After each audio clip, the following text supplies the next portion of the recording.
If you have an idea for a new product or service, these are the first 3 things that you should do before you do anything else that are quick, easy, and free. Let's go. You can answer these 3 questions probably in less than 2 weeks, and you'll have an answer whether or not your idea is worth pursuing or not. 4 years ago, I had an idea for this all new coffee product, but had no idea how to develop a new product. Fast forward to today, we have a mass-produced product, a granted patent, thousands of pre-orders, and we have hundreds of people that use our product every day, including myself. As a first-time inventor and product developer, I had really no clue what I was doing. I want to share everything I learned with you as a complete beginner. This video, I'm going to share the 3 things that you should do first.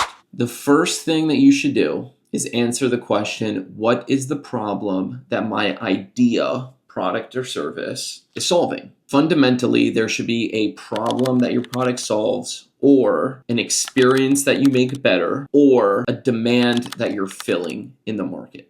The product should solve an existing problem in the market. A good general rule here is that the problem should come before the product. For example, in my case, this new coffee product, the problem that we were solving for was plastic coffee pods, the waste, the not so great taste, and the expensive cost of these pods. You don't want to think of a new product and then think about problems that your new product solves. Unless you're a genius and you came up with the next internet or AI that is a very broad technology that solves millions of problems, unless you're in that boat, which 99% of us are not, you want to define a problem and then create the product that solves that problem. What value is my product bringing to the end consumer? Does it save them time? Does it save them money? Is it more convenient? So once you've identified the problem, you want to move on to step number 2, which is to conduct research. It sounds very simple, and it is pretty simple, but it needs to be thorough. You're going to go to Google and you're going to type in things that describe your idea, whatever the idea is. Do everything you can to try and find something. So for me, I went to Google and typed in alternative to coffee pods, solution to plastic coffee pods, eco-friendly coffee pods, inexpensive coffee pods. I typed in coffee pod maker, countertop coffee pod maker. Dive deep into Google, into Amazon. Google Images is really good. And now what you could do as well is use ChatGPT. You want to spend at least 30 minutes to an hour for a couple days. Don't psych yourself out too much. If you want to dive into 3 hours of research and knock it out straight, go for it. In those first 15 to 30 minutes, you may uncover that your idea already exists, or multiple people have failed trying to do it, or you find out your new idea is actually either obsolete or unnecessary because there are already solutions and products out in the market that solve the problem that you're trying to solve with your product better than yours. This might come after 15 minutes of doing that initial research, but if it doesn't, you continue it. I identified that plastic coffee pods are a waste of plastic, money, they don't taste great. Okay, what are the existing alternatives? And I found that these refillable K-cups, these refillable coffee pods, are the existing alternative. I then had to say, what are the downsides with this existing alternative? And what I found is that these were very inconvenient to clean out. So they solve the problem of plastic waste. They solve the problem of expensive pods because you don't need to buy the expensive pods anymore. However, they sacrificed user convenience. So I was like, how can I solve these problems without sacrificing user convenience? Still part of research here. The second part of research, which is to conduct in-person interviews, going up to a complete stranger and asking them for feedback on your potential idea can be a little bit nerve-wracking, especially if you're an introvert. But honestly, at the end of the day, be very polite. Tell people that you're helping them out with some product research. It will only take 30 seconds of their time, and feel them out. If they don't want to do it, don't force them. Tell them to have a nice day and move on. Go somewhere where there's a lot of people, ideally somewhere where your target demographic may be.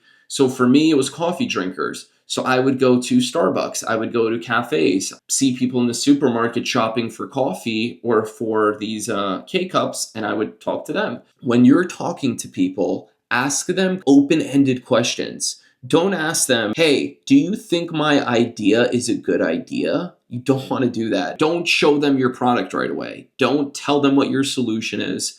Just ask them very open-ended questions. For me, it was coffee at home. So I would say, hey, do you happen to use a Keurig coffee maker? And if they used it, I would say, okay, great. What do you like about your Keurig? The answer was always convenience. 9 out of 10 times they said, oh, I love the convenience. And they would also say, I love the ability to make a single cup of coffee. And I'll say, okay, great. What else do you like? It's convenient. It's easy. Okay, great. What don't you like? Well, I mean, I guess I feel kind of guilty. I know the waste is bad. Right? What else don't you like? Well, the taste isn't great. I don't love the taste. Okay, what else? Oh, well, they're expensive. I would get those 3 answers. So these are the 3 problems that we need to solve, but we cannot sacrifice convenience because that's what they like. So after you've done all that, you then want to move on to step 3, which is going to be, is your idea, your product, a unique solution to this problem? And you really want to answer this as objectively as possible. Don't get hooked to your idea and say, oh, well, I had this idea. It's a great idea. I know it. I know it's a great idea.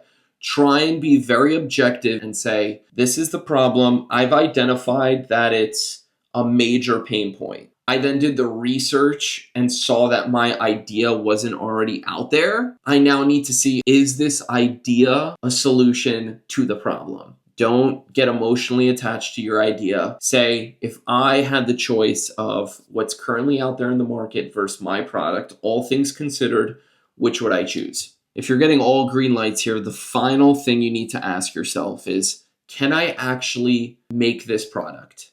If it's a physical product, is it physically possible to manufacture this product? If it's software, is it possible to develop this software? If it's an app, is it possible to develop this app? You're like, I want to make an app that teleports me. That's not physically possible. If you're intentional about it and consistent about it, you can answer these 3 questions probably in less than 2 weeks, and you'll have an answer whether or not your idea is worth pursuing or not. I really hope this video helped. If you have an idea, make sure you take these steps. Make sure you identify if there's a problem. Make sure you do thorough research, and make sure that your potential product actually solves the problem and is possible to make. This was part 1 of a 6-part series where I'm going to be catching you up from 4 years ago to today in 6 very brief videos that I'm going to keep very high level. And I want to share everything in hopefully a relatable way. If you're just starting from day one, a lot of the advice and a lot of the entrepreneurs out there are extremely experienced, maybe a little hard to relate to. I'm being fully transparent here saying I haven't made it yet. I'm still in the process. If you watched up to this point, thank you so much. I really hope this video provided you some value. Feel free to follow along. I'm going to be releasing part 2 very soon. This is Yianni, and I will see you soon. Take care.